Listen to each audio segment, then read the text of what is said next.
بسم اللہ الرحمن الرحیم رب اشرح لی صدری ویسر لی امری واحلل عقدۃ من لسانی یفقهوا قولی. الحمد للہ رب العالمین والصلاة والسلام على سید الانبیاء والمرسلین. اما بعد فاعوذ باللہ من الشیطان الرجیم. بسم اللہ الرحمن الرحیم. ومن یقترف حسنة نزد له فیها حسنا. آمنت باللہ صدق اللہ مولانا العظیم. ان اللہ وملائکته یصلون علی النبی یا ایھا الذین آمنوا صلوا علیہ وسلموا تسلیما. اللهم صل على سيدنا ومولانا محمد معدن الجود والكرم وآله وأصحابه وبارك وسلم. واذكر الصلاة والسلام عليك يا سيدي يا رسول الله وعلى آلك وأصحابك يا سيدي يا حبيب الله. الصلاة والسلام عليك يا سيدي يا جد الحسن والحسين وعلى آلك وأصحابك يا سيدي يا إمام القبلتين. صدیق برجعو کمال محمد فاروق ذل جاہ جلال محمد عثمان عکس حسن و جمال محمد حیدر ظہور جود و نوال محمد.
شکر ہے کہ اس نے آج کل اپنے خاص فضل و کرم سے ہم کو یہ توفیق بخشی ہے کہ اس کے گھر میں حاضر ہیں.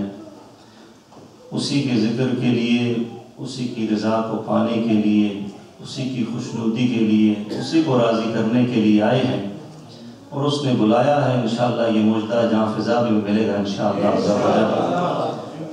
اور آج کی جو محفل پاک کی نسبت دو ایسی ہستیوں کے ساتھ ہے جن کے ناموں سے بھی سارا اسلام واقف ہے اور جن کے کاموں سے بھی تقریباً سارا اسلام واقف ہے. انشاءاللہ ان کی فضائل بھی ہوں گے، ان کے واقعات بھی ہوں گے آج کی انشاءاللہ اس محفل پاک میں. اللہ مجھے حق کہنے کی توفیق عطا فرمائے اور ہم سب کو حق سن کر اس پر عمل کرنے کی توفیق عطا فرمائے. ہم اہل سنت والجماعت ہیں. ہم کون ہیں؟ جمعہ کو میں نے جو ساتھی یہاں موجود تھے آیت مباہلہ پیش کی تھی سورہ آل عمران کی آیت نمبر 60 اور پھر اس کا ایک میں نے واقعہ بتایا تھا جو کہ مسلم شریف میں حدیث پاک موجود ہے اور اس کی بحث میں ہی تفسیر بیان قرآن میں علامہ غلام رسول سعیدی دامت القدس یہ بحث کرتے ہیں کہ کیا مباہلہ ایک ہوتا ہے مناظرہ، یعنی کہ آپ دلیل دیتے ہیں کسی کو، قرآن سے یہ دلائل ہیں، یہ دلائل ہیں، یہ دلائل ہیں. جہاں دلائل بھی نہ مانے کوئی تو پھر مباہلہ ہے، اس سے اگلا اسٹیپ ہے. تو کیا مباہلہ اس وقت ہی صرف اس کا تعلق ہے جب نبی صلی اللہ علیہ وسلم زاری یاتبا کے ساتھ جلوہ گر تھے، یا اب بھی مباہلہ ہو سکتا ہے؟ تو اس بحث میں ایک واقعہ لے کر ہے، اس لیے میرے کام کون ہیں؟ اب واقعہ میں سنانے والا ہوں وہ سے ریلیٹڈ ہے. تو اسی میں آگے وہ تفسیر میرے پاس تبیان و کام موجود ہے. آپ کرتے ہیں کہ غزالی زمان حضرت علامہ سید احمد سعید کاظمی رحمۃ اللہ تعالی علیہ کا مناظرہ ہوا، اور اس نے میں جمعے کے بعد یہ بات بتائی تھی یہاں پر جو ساتھ تھوڑے سے رہتے تھے. اور مناظرہ تھا، ایک اور مولوی صاحب تھے، عبدالعزیز نام ان کا تھا، اور موضوع علم غیب مصطفیٰ تھا صلی اللہ علیہ وسلم، کہ نبی صلی اللہ علیہ وسلم میں غیب ہے کہ نہیں.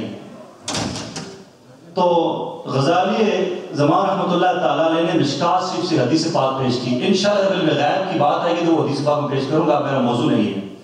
تو اس نے کہا جی مشکات جو ہے یہ بسند ہے، میں یہ اس کی روایت نہیں مانتا. تو آپ نے وہی حدیث ترمذی شریف سے پیش کی، اور ترمذی سیاست کتاب سے ہے. تو اس نے ترمذی اٹھائی اور نیچے پھینک دی، اس نے کہا میں نہیں مانتا. انہوں نے کہا اب تو مناظرے والی بات نہیں رہی، اب مباہلے کی بات ہے. میں تم سے مناظرہ نہیں کرتا. غزالی زمان نے فرمایا رحمۃ اللہ تعالیٰ علیہ نے، ہمارے اکابر ہیں الحمدللہ، انہوں نے کہا میں تم سے مناظرہ نہیں کرتا، مباہلے کی بات ہے. تو دونوں ہاتھ کھڑے کر دیے. تو آپ نے بھی ہاتھ اٹھائے، اس نے بھی ہاتھ اٹھائے. اور اس میں پہلے بھی کہا تھا یہ ہوتا ہے کہ جو اس میں حق پر نہیں ہے وہ ختم ہو جائے، اللہ کو اس پہ عذاب نازل ہو. تو دعا کر دی گئی، آمین ہو گئے، دونوں چلے گئے. مولوی عبدالعزیز صاحب دوسرے دن صبح اٹھے، صبح کی نماز پڑھائی انہوں نے، اور آ کر درس قرآن شروع کیا. جیسے ہی بیٹھے تو زبان بند ہو گئی. بند کیا ہوئی؟ زبان باہر آ گئی، گفتگو سکت نہیں کرنے کی. اور ڈاکٹروں کے پاس لے کر گیا، انہوں نے کہا جی یہ کوئی جسمانی مرض ہوتا تو ہم علاج کرتے، کوئی عذاب الہی والا کام ہے. اور وہ سال اینڈ نہ ہوا تو وہ تڑپتا جس نے مباہلہ کیا تھا تو وہ رخصت ہو گیا یہاں سے. اس لیے کہا تھا اپنے عقائد پر انسان کو اتنا یقین ہونا چاہیے کہ اتنا اپنی ذات پر نہ ہو جتنا اپنے عقیدے پر یقین ہو، تو تب جا کر بات بنتی ہے. تو الحمدللہ ہمارے اکابر نے دلیلوں سے بھی ثابت کیا ہے، مباہلے سے بھی ثابت کیا کہ الحمدللہ نے ہمیں اچھے عقائد عطا فرمائے. تو اللہ ہم کو بھی ان پر قائم و دائم رکھے، اور ہماری قیامت تک آنے والی نسلوں کو اسی پر قائم و دائم رکھے. اب آتے ہیں جو موضوع تھا اس طرف.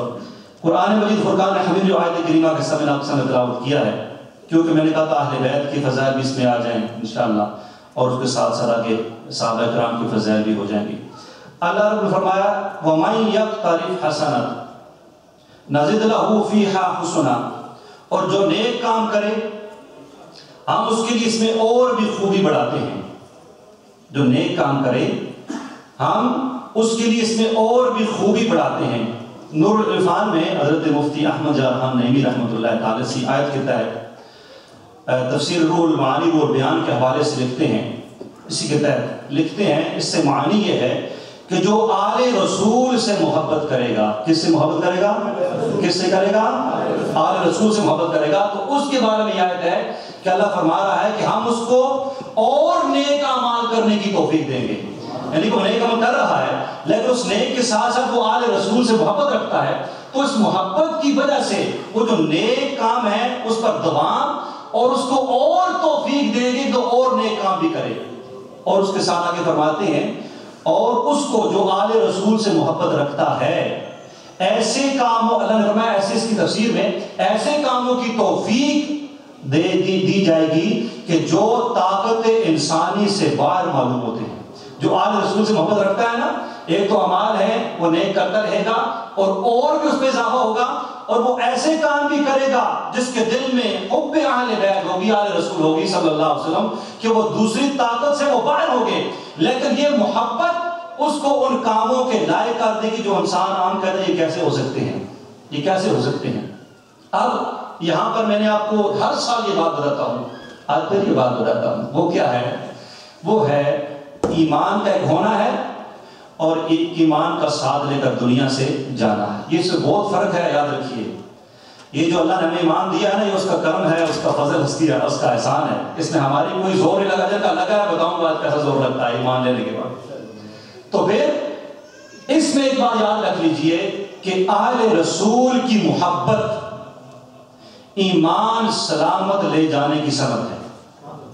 اہل رسول کی محبت ایمان سلامت لے جانے کی سبب ہے۔ اور میں ہر سال بتاتا ہوں، اس لیے کہہ رہا ہوں، ایسا بتاتا ہوں، امام ربانی مجدد الافسانی شیخ احمد سرہندی رحمۃ اللہ تعالی فرماتے ہیں اپنے والد گرامی کے پاس جس وقت ان کا آخری وقت تھا، میں گیا تو جب ان کے پاس کہ ان کا آخری وقت تھا، نزدیک عالم تھا، تو اس وقت انہوں نے مجھے ایک بات کہی، وہ اس کا تعلق تصوف سے ہے، میں وہ بیان ہمیشہ نہیں کرتا، ابھی نہیں کرتا ہوں۔ دوسری بات انہوں نے کہی، وہ یہ فرمایا، اے میرے صاحبزادے، کہ آل رسول کی محبت دنیا سے ایمان سلامت لے جانے کی سند ہے۔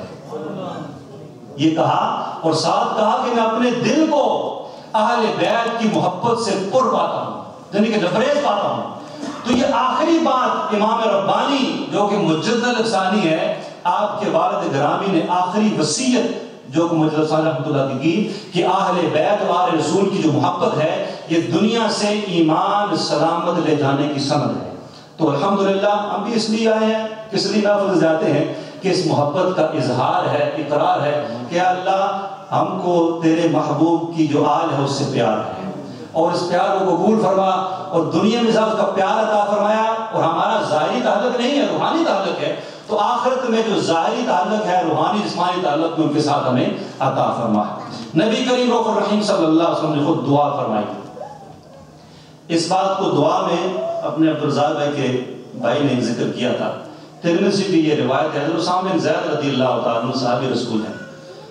زید بن حارثہ ایک ہی صحابی ہے جن کا نام قرآن مجید میں صرف ایک صحابی ہے، ان کے صاحبزادے ہیں، اور یہ نبی صلی اللہ علیہ وسلم کے خاص طور پر گھر میں آنا جن کا بچپن ہی سے حضرت اسامہ کا۔ تو آپ فرماتے ہیں ایک دفعہ میں نبی صلی اللہ علیہ وسلم کے پاس گیا تو دیکھتا ہوں نبی صلی اللہ علیہ وسلم نے چادر فرمائی ہے اور چادر کے اندر کوئی چیز ہے ابری ہوئی، تو میرے دل میں خواہش پیدا ہوئی پتہ کروں یہ کیا ہے چادر کے نیچے۔ تو فرماتے ہیں نبی صلی اللہ علیہ وسلم جب چادر اٹھائی تو ایک زانو پر امام حسن تھے، ایک پر امام حسین تھے۔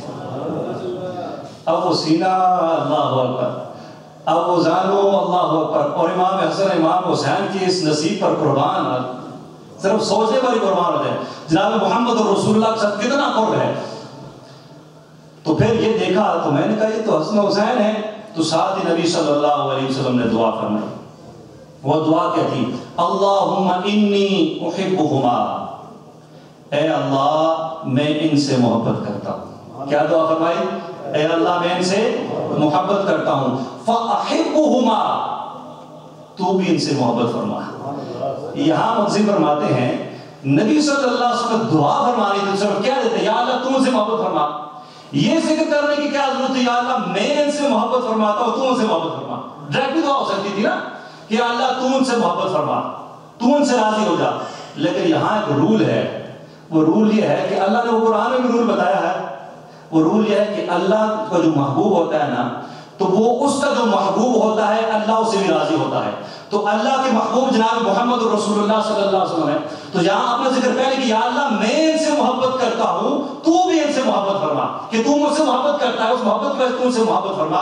اور ساتھ یہ بھی فرمایا، یہاں تک نہیں، وَأَحِبُّ مَن يُحِبُّهُمَا، اے اللہ جو ان دونوں سے محبت کرے تو ان سے محبت فرما۔ یعنی کہ ایک نسبت تو تھی کہ میں ان سے محبت کرتا ہوں، تو ان سے محبت فرما، اور قیامت تک آنے والے اور محبین اہل بیت اور محبین حسنین کریمین کو نبی صلی اللہ علیہ وسلم نے اس دعا میں شریک کیا کہ اللہ جو ان سے محبت کرے گا تو بھی ان سے محبت فرما۔ تو اللہ کی محبت کو وصول کا ذریعہ حسنین کریمین کی محبت ہے، حسنین کریمین کی محبت ہے۔ پھر آقا کریم رؤوف الرحیم صلی اللہ علیہ وسلم کے چچا زاد حضرت ابن عباس رضی اللہ تعالیٰ عنہ، آپ فرماتے ہیں قال رسول اللہ صلی اللہ علیہ وسلم، آپ یہاں پر نبی صلی اللہ علیہ وسلم تعلیم دے رہے ہیں اللہ سے محبت کرو تو کیوں کرو، میرے سے محبت کرو تو کیوں کرو، تو آگے چلو تو کیوں چلو۔ وہ نبی صلی اللہ علیہ وسلم خود فرمایا، ترمذی شریف میں یہ روایت موجود ہے، قال رسول اللہ صلی اللہ علیہ وسلم احب اللہ، نبی صلی اللہ علیہ وسلم فرمایا اللہ سے محبت کرو۔ کس سے محبت کرو؟ زور سے، کس سے؟ اللہ سے محبت کرو۔ کیوں؟ لما یغدوکم من نعمہ، کیونکہ اس نے تمہیں نعمتیں عطا کی. ادھر دیکھیں، دائیں دیکھیں، بائیں دیکھیں، دیکھیں یا نہ دیکھیں، نعمتیں تو اسی کی ہیں نا. دل کا دھڑکنا، ٹھیک ہے جی، سانس کا آنا جانا، ہر چیز جدھر دیکھیں. وَإِن تُعُدُّوا نِعْمَةَ اللَّهِ لَا تُحْصُوهَا لَن فرمایا میری نعمتیں شمار کرو، تم شمار اس کو نہیں کر سکتے. تو نبی صلی اللہ علیہ وسلم فرمایا اللہ سے محبت کرو کیونکہ اس نے تم کو نعمتیں عطا کی. اور پھر فرمایا وَأَحِبُّونِي، مجھ سے محبت کرو. لِحُبِّ اللَّهِ، اللہ کی محبت کی وجہ سے مجھ سے محبت کرو.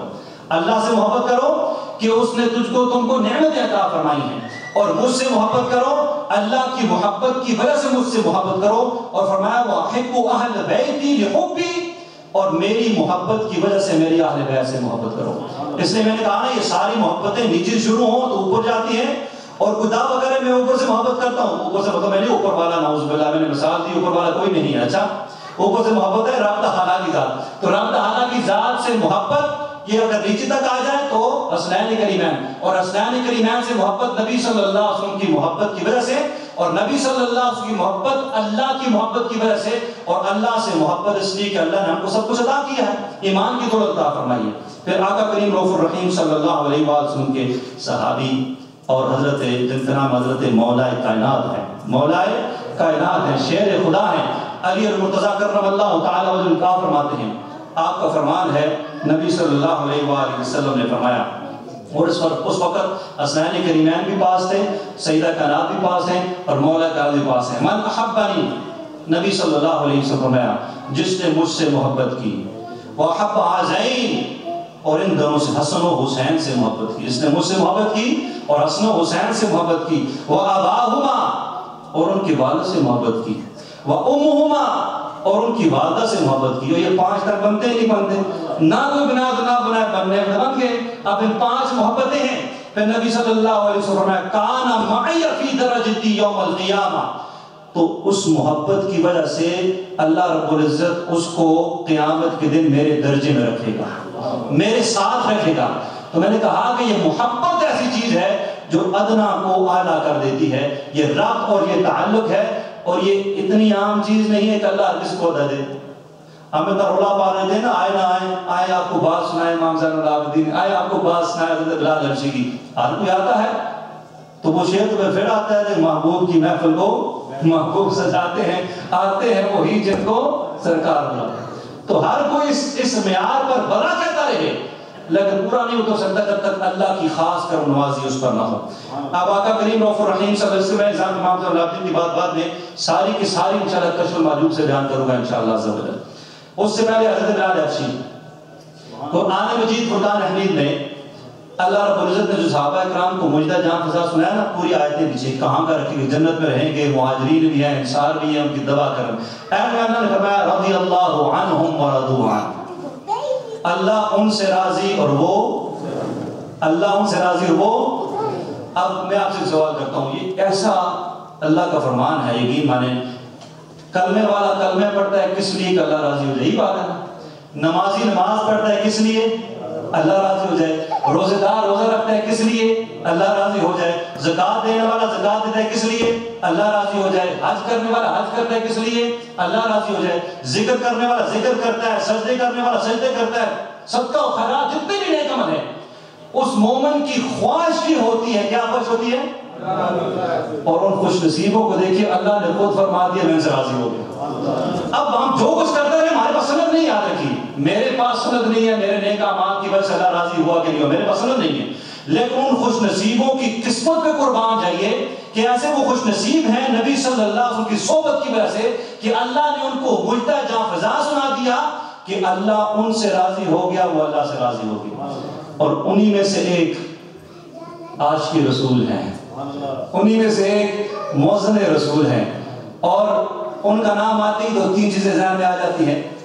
فوراً ذہن میں آتا ہے آذان، آتا کہ نہیں آتا؟ آذان آ جاتی ہے ذہن میں. پھر ایک تکلیف کا ایک سلسلہ آتا ہے. اور ایک بات میں آپ کو کلیئر کر دوں، آج بعض لوگ نا بیان کرنے والے مقرر بیان کر دیتے ہیں، جوش خطابت میں ثنا خان مصطفی بیان کر دیتے ہیں حضرت بلال حبشی رضی اللہ تعالیٰ کے بارے میں کہ آپ کا چہرہ ایسا تھا، دانت لمبے لمبے تھے، ہونٹ بڑے ایسے تھے، وغیرہ وغیرہ. اسماء الرجال نے جو گفتگو کی ہے، حضرت بلال حبشی کا کوئی حلیہ ایسا نہیں تھا، آپ کا کلر بہت کچھ نا بلیکش ہوتا ہے ایسا بھی نہیں تھا، گندم گون کلر تھا آپ کا، یعنی کہ نہ بہت سفید نہ بہت کالا. تو اس میں آگے انشاءاللہ بات آتی ہے. تو اذان کی بات حضرت بلال حبشی کا نام آتے ہی ذہن میں آ جاتا ہے اذان کا سلسلہ، اور ساتھ ہی وہ تکالیف جس سے گزرے حضرت بلال حبشی رضی اللہ عنہ. اس تکالیف کو کوئی امیجن کر سکتا ہے کہ آج ہم میں سے کوئی وہ تکالیف برداشت کر سکتا ہے؟ یا ہمارا چاہنے والا کو ویسا برداشت کر سکتا ہے؟ یا ہم چاہیں گے کہ ہمارا چاہنے والا کو ایسی تکلیف دیکھے اور پھر کہے ہاں جی میں مسلمان ہوں؟ ہم کو تو everything under one roof ملتی ہے، نرم نرم کارپٹ ہے، ہیٹنگ سسٹم لگا ہوا ہے اور لائٹیں آن ہے، ایوری تھنگ. پھر بھی بڑا مشکل ہوتا ہے ہمارے لیے مسجد میں آنا، کہ بڑا مشکل ہے جانا. اگر اسلام کے لیے یہ قربانیاں دینی پڑی جو اس وقت دی تھیں تو پھر تو بڑا اور ہی مشکل ہو جاتا ہمارے لیے. بلال حبشی رضی اللہ تعالیٰ عنہ، آپ کی ولادت بعد مکہ مکرمہ کی یاد رکھیے.